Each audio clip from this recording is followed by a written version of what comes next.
Salut à tous, c'est Bourrichon, on se retrouve pour l'analyse de la 20e journée du top 14.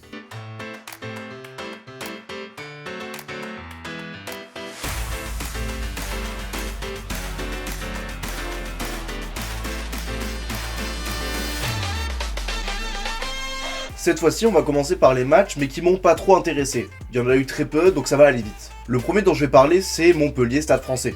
Bon, là, clairement, il y a eu une leçon de réalisme de la part des Parisiens. Ils ont gagné grâce à ça. Parce qu'en fait, Montpellier a eu plus de possession que le Stade Français, mais n'a jamais réussi à véritablement enchaîner et à casser la défense. Si on ajoute à ça aussi une conquête qui a été plus que moyenne, avec une mêlée ultra dominée par les Parisiens et une touche où c'est plutôt Montpellier eux-mêmes qui se sont sabordés, bah c'était quasiment impossible de gagner pour Montpellier. Du côté du Stade Français, bah comme je le disais en introduction, c'était le réalisme qui a permis de gagner ce match. Et le drop marqué par Joris Second en seconde période est un petit peu le symbole de ce réalisme à la parisienne. Comme souvent à l'extérieur, le Stade Français n'a pas eu à faire grand chose, à savoir une grosse défense, une bonne conquête et une occupation excellente. Et ça a suffi pour que le club parisien gagne à Montpellier et reste le leader du championnat. Passons maintenant à Lyon-UBB. Alors c'était un match avec des conditions dégueulasses, on va se le dire, il pleuvait des cordes sur la ville lyonnaise. Moi ce qui m'a marqué dans ce match, c'est vraiment la défense lyonnaise qui s'est vraiment améliorée depuis 2 matchs. On voit clairement une nette amélioration de la défense. Il y a eu assez peu de plaquages manqués, ils ont toujours été agressifs, et même ils ont récupéré beaucoup de ballons, notamment en fin de match sur des grattages. Et la toute dernière action du match est pour moi le symbole d'une défense lyonnaise efficace, puisque c'était l'UBB qui avait le ballon,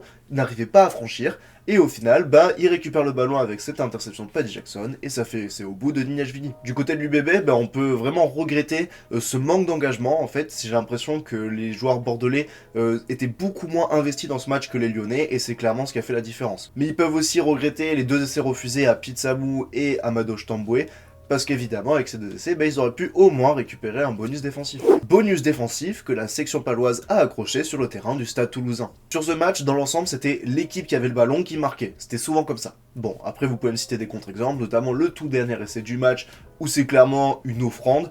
Mais dans l'ensemble, on va dire que c'était l'équipe qui avait la possession qui marquait. Bon, il y avait une volonté de jouer qui était présente des deux côtés, ça on peut pas le nier, mais j'ai l'impression que Toulouse des fois surjoue un petit peu. Et c'est pas la première fois que je me fais cette remarque. Cette remarque avait déjà été faite notamment sur la victoire à domicile contre Eunax, ou même la semaine dernière, lors de la défaite à Bordeaux. Et encore une fois, ce dernier essai, inscrit par Elliott Roudil, il prouve que Toulouse surjoue des fois un peu trop depuis son embut et ses 22 mètres. Du côté de Pau, ils ont failli faire le match parfait, avec une bonne défense, mais malheureusement, face aux assauts répétés des Toulousains, surtout en seconde période, ils ont craqué. Et c'est dommage parce que les jeunes Palois, en fait, ils arrivaient totalement décomplexés en terre toulousaine, ils savaient que c'était quand même très peu de chances qu'ils y gagnent, et ils ont joué leur jeu sans se poser de questions, et malheureusement, ça n'est pas passé. Et Toulouse est en fait à chaque fois miraculé, notamment cette dernière action avec cet essai de Lebel, à chaque fois c'est un miracle. Mais tout de même, j'aimerais poser une question, pourquoi sur le dernier renvoi, en fait, il tape un renvoi long? Je trouve ça terriblement bête, parce que certes, Pau avait le bonus défensif, mais vu le match, ils auraient pu clairement aller chercher la victoire. Et avec un renvoi court, et du coup un ballon qui aurait pu être potentiellement récupéré,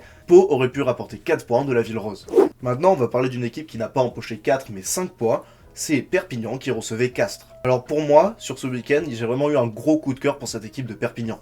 Franchement, c'est une équipe qui joue hyper bien, on sent clairement la patte à Zema, et pour moi, ce beau jeu, il est symbolisé en fait par la charnière, à savoir Ecochard-McIntyre. C'est une charnière qui a une volonté de jouer permanente, c'est des mangeurs d'espace, mais dès qu'il faut tempérer, dès qu'il faut temporiser pour aller occuper le terrain adverse, ils savent le faire aussi, c'est vraiment une charnière hyper intelligente. Notamment cette action en tête de Jake McIntyre qui trouve un 50-22 et qui par la suite amène l'essai de Ignacio Ruiz en tout début de seconde période. Mais un peu comme Toulouse, à la fin, sur les 20 dernières minutes, il y avait quand même pas mal d'impressions parce que je pense qu'il y avait une volonté de surjouer, ils se sont sentis très forts en marquant 4 essais en 12 minutes, donc forcément ils avaient envie de jouer. Mais le problème c'est qu'il y a eu beaucoup plus d'imprécisions et là faut qu'ils fassent gaffe parce que ce week-end Castres était à côté de ses pompes, mais contre une équipe peut-être plus armée, ça peut moins passer. Du côté de Castres, il y a eu clairement un tournant du match, c'est le carton jaune de Poplin. Ils ont concédé pas moins de 4 essais pendant cette infériorité numérique. C'est juste énorme, et à partir de là, Castres ne pouvait plus revenir dans le match. Ça concorde aussi avec le retour des vestiaires, en fait, après la mi-temps, Castres n'y était vraiment plus du tout, et c'est juste à l'orgueil à la fin qu'ils sont allés marquer un dernier essai. Et Castres, faut qu'ils fassent attention, faut pas qu'ils s'enlisent dans la défaite, parce que ça fait mine de rien 4 défaites d'affilée, bon certes 3 à l'extérieur, mais c'est 3 branlées quand même. Une branlée à Toulouse, une branlée à Lyon, et maintenant une branlée à Perpignan, sans oublier la défaite à domicile contre le Racing la semaine dernière. Faut que Castres, s'ils veulent accrocher le top 6, ils se réveillent. Une autre équipe qui est allée chercher le bonus offensif, c'est Toulon qui se déplaçait à Bayonne ou plutôt à Anoeta. Bon, clairement, sur ce match, ça a été deux équipes aux antipodes. Franchement, je vois pas comment décrire mieux cette rencontre. Et j'ai envie de retenir notamment l'interview d'après-match de Camille Lopez qui disait qu'il n'y avait rien du côté de Bayonne. Et je suis totalement d'accord avec cet avis. On a eu une conquête perturbée, on a eu un jeu sans vitesse, on avait l'impression qu'ils étaient désorganisés sur chaque phase de jeu. En plus, on a eu une indiscipline, on a eu beaucoup d'imprécisions. Franchement, Bayonne, c'était un des pires matchs de la saison, je pense. Et l'année prochaine, je pense qu'ils ne vont pas délocaliser à Anoeta. Du côté de Toulon, ça a été le match parfait. Une défense hermétique, Bayonne n'a quasiment jamais franchi, à part sur le Cédituria, accompagné d'une pression défensive de juste énorme. À chaque fois, il y avait une rush défense des Toulonnais où Bayonne ne pouvait juste pas produire de jeu. On a eu aussi une énorme occupation avec notamment Melvin Jaminet et Dan Bigard qui ont arrosé, Baptiste Serin aussi. Et globalement, on n'a pas vu un jeu ultra sophistiqué de la part des Toulonnais, mais juste un jeu simple, juste et efficace. Et je pense que les autres équipes qui jouent le top 6 doivent se méfier des Toulonnais, parce que le retour de Serin, franchement, apporte énormément à cette équipe de Toulon. Plus, ils vont avoir 2 semaines sans jouer, vu qu'ils ne sont pas qualifiés en phase finale de Champions Cup, donc ils vont être frais pour la reprise du top 14. Une autre équipe qui retrouve un petit peu des couleurs en ce moment, c'est le Racing qui recevait Clermont. Bon, sur ce match, ce qui m'a vraiment marqué, c'est l'inefficacité des Clermontois.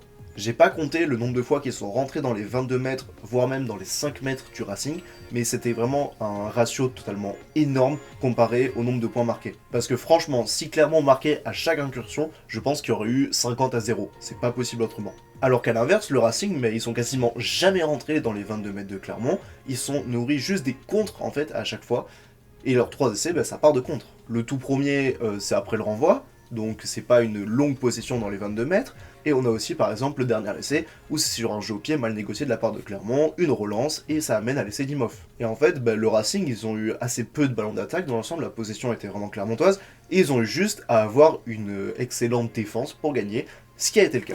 Enfin, le dernier match dont je vais parler pour cette journée, c'est La Rochelle au Yonax. Bon, comme d'habitude, La Rochelle a usé de ses gros pour gagner ce match. On peut notamment citer l'essai de Bergeron en début de match où c'est Haddad qui fait tout le travail, avec notamment un petit coup de pied à suivre qui est vraiment très bien donné, et aussi évidemment le doublé de Silatolu Latou. Bon, Oyo, c'est dommage, parce qu'en fait ils ont trop subi les assauts rochelais, et à force de défendre en début de match, ils ont commencé à faire des fautes grossières, et c'est ça notamment qui a amené les 2 cartons jaunes de Théo Millet et Charlie Cassan. Mais j'ai quand même bien aimé la seconde mi-temps de Yonax, avec notamment Michael Roux qui a amené une volonté de jouer, c'était hyper agréable à voir. Et je pense qu'au retour des vestiaires, La Rochelle s'est peut-être vu un peu trop beau, car il menait 28-0 avec un bonus qui a été sécurisé. Et c'est pour ça qu'Oyonax a pu du coup développer un jeu assez décomplexé, de toute façon ils avaient plus rien à perdre, et donc La Rochelle a eu quand même assez peur pour le bonus offensif. Ils ont dû vraiment cravacher en seconde mi-temps pour marquer 2 nouveaux essais qui leur ont permis de le récupérer. Il faut qu'ils fassent attention ces Rochelais parce que cette attitude-là, c'était un petit peu la même la semaine dernière, ou peut-être qu'ils se sont vus un petit peu trop beaux. La Rochelle, c'est vraiment une équipe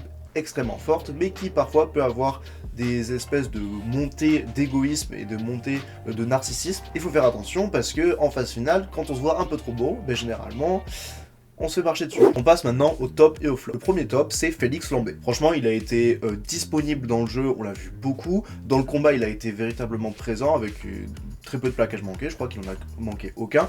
Et il aurait même pu être récompensé par un essai juste avant la mi-temps si Coltman n'avait pas fait de faute. Le deuxième top, c'est Tavité Veredamou. L'ailier catalan fait une saison de dingue.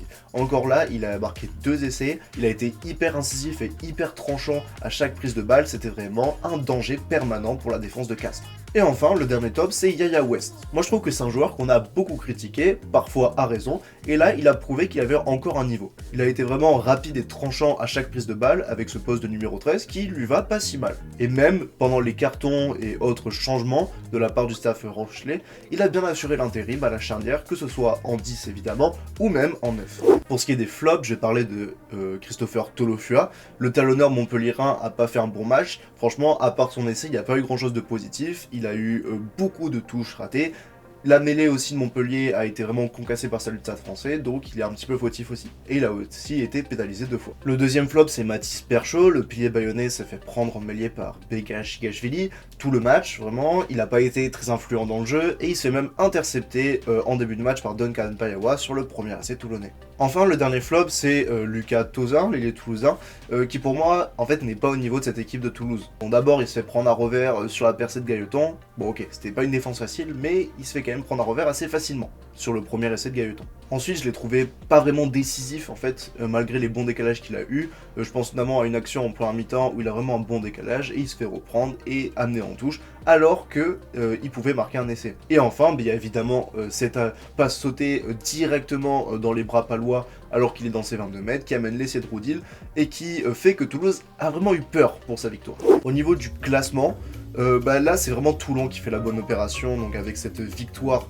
avec bonus offensif à Bayonne, il s'installe vraiment dans le top 6. Et à l'inverse, mauvaise opération pour Castres qui du coup est un petit peu décroché, alors qu'on assiste à un retour de Perpignan qui pourrait potentiellement jouer le top 6. Cette vidéo est à présent terminée, j'espère qu'elle vous aura plu. Si c'est le cas, n'hésitez pas à mettre un like, m'écrire un commentaire, vous abonner et activer la cloche, ça m'aiderait grandement.